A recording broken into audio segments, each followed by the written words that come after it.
Hello and welcome to this CNBC Africa special live across the continent. Now, these past weeks, COVID-19 has caused havoc in almost every type of business you can name. Now, one of them is higher education. It too has felt the chill of COVID-19. Well, on the line, live from Dubai, I have a man who's right here in there amongst it all, Dan Adkins. Now, he joined Transnational Academic Group in 2009 as a faculty member in the Schools of Business and Information Technology and has led the organization for the past 7 years. He oversees international university branch campuses in Dubai and Ghana. So thank you very much for joining me, Dan. So it seems that COVID-19 is hurting everybody everywhere. How is it affecting your business? Well, COVID-19 has probably caused the greatest worldwide impact on education ever. Even if you look at past events like the 1918 flu pandemic and World War II, they didn't have such a significant and truly global impact. Literally every school around the world, K through 12 or university, is having to adapt to online learning. And of course, the students and their families are also having to adapt to that and take on a much more significant role in their own education.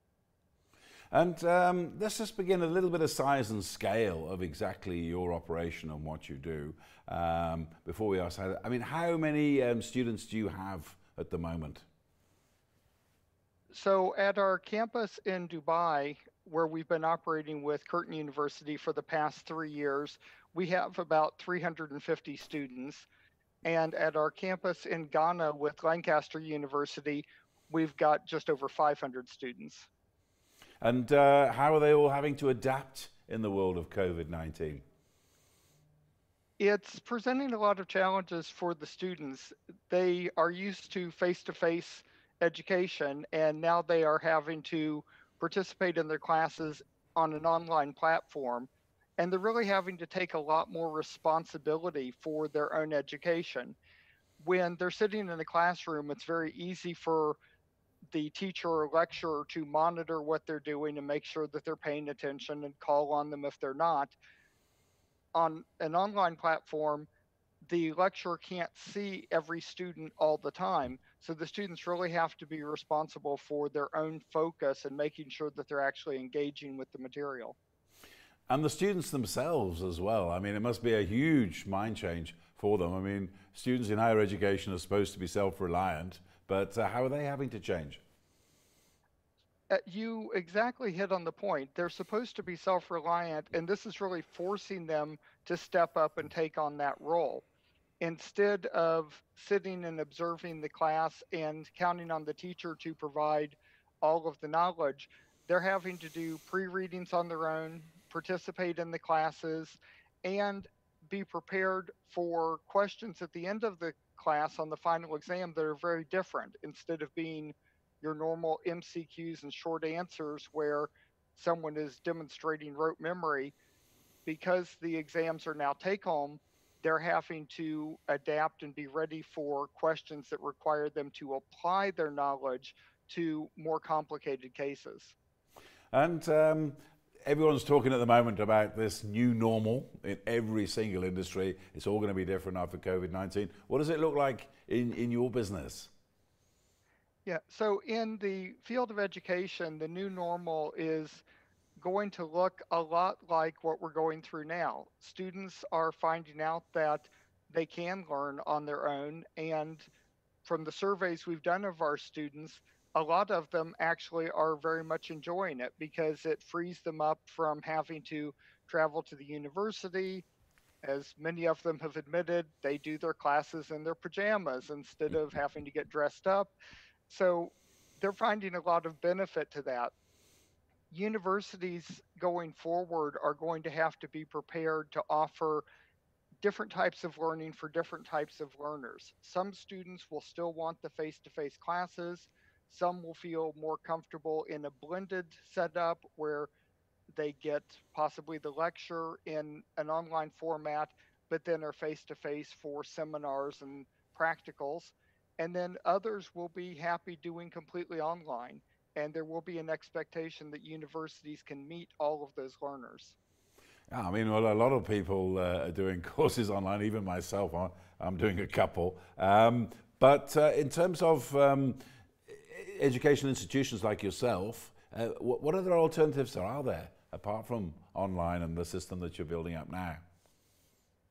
Well, there really aren't a lot of alternatives right now, as in most countries, governments have mandated that all schools and universities be closed to students. But there are a lot of options within the range of online learning that have widely varied effects on the students. At one end of the spectrum, you have universities and schools who simply have recordings of the teacher or lecturer talking transposed on top of the PowerPoint slides or other material. At the other end of the spectrum, you have what we've done in both Lancaster, Ghana, and Curtin, Dubai, where we have fully interactive online classes where the students and faculty members are talking to each other, questions and answers are going back and forth. Students are being put into online breakout rooms for pair or group work, and even doing their presentations back to the lecturer through the online platform. So at that end, the students are really getting essentially the same experience they would have gotten face to face. And what about the parents as well? A lot of parents, obviously a lot older, a bit more conservative, and you're going to have to say, presumably you're briefing them on how their children are going to be taught now. How difficult is it sometimes to do that job? Actually, for the parents, it's often more difficult. They're used to their children going off to K through 12 school or going off to university. Suddenly, they're at home and they're participating in classes online. It's been a real learning curve for the parents to get used to that environment, and especially at the K through 12 level, to provide learning support for the students that they've probably never had to do before. On the other hand, it's helping a lot with attendance because the parents can see whether the students are actually attending their classes. And if they know a class is going on and the students aren't online, they get after them. So our attendance has been extremely good. What about student mobility? How do you see that going, particularly towards so-called sort of Western universities? Student mobility is going to be a tremendous issue over the next couple of years. The best expert predictions that I've seen said that the COVID pandemic is going to go on for another 18 to 24 months until either enough people have been exposed and herd immunity has been reached, or a vaccine has been developed and distributed and herd immunity is reached that way. This means that international students going to any university, and particularly Western universities, largely will not be able to, either due to travel restrictions or government mandated social distancing, which will reduce the number of students that can be accommodated in classrooms.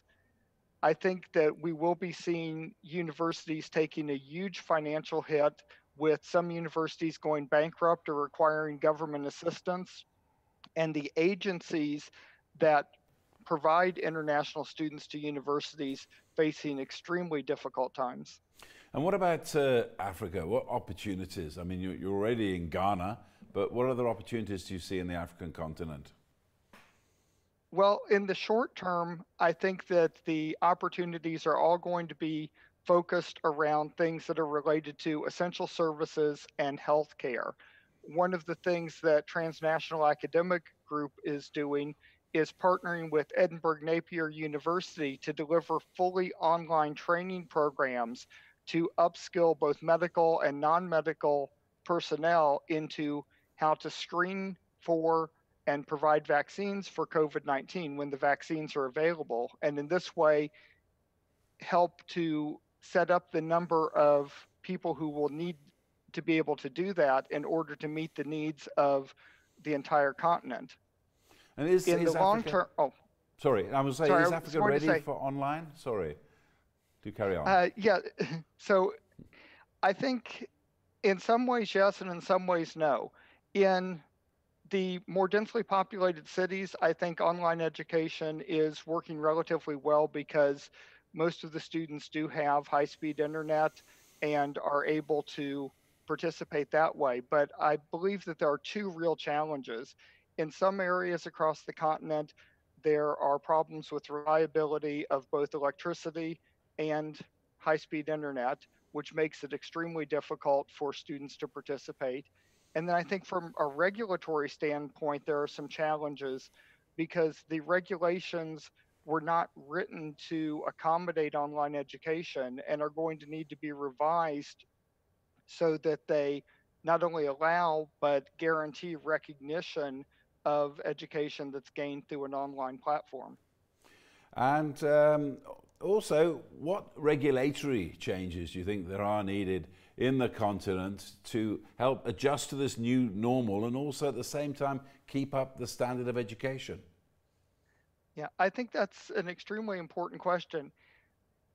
In addition to making sure that online education is allowed and is recognized, maintaining the quality is very important because it's really easy for any organization that wanted to set up an online school.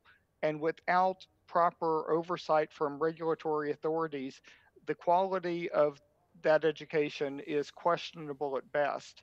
So I think the regulatory agencies need to look at setting up a framework where they are able to verify the curriculum that is being presented by the schools, verify the credentials of the people who are actually presenting the lessons, and also monitoring through actually attending some of the online classes and looking at the results to make sure that the students actually are receiving a good quality education.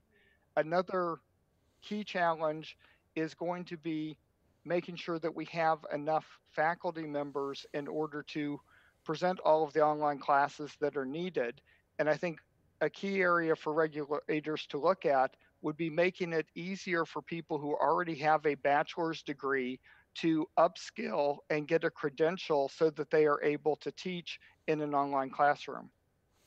Well, thank you very much indeed. That was Dan Adkins. He joined Transnational Academic Group in 2009 as a faculty member of the school's Business and Information Technology, and he's led the organisation for the past 7 years, overseeing international university branch campuses in Dubai and Ghana. I'm afraid that's all we've got time for on this CNBC Africa special in conversation with Chris Bishop. From me and the team here, it's goodbye.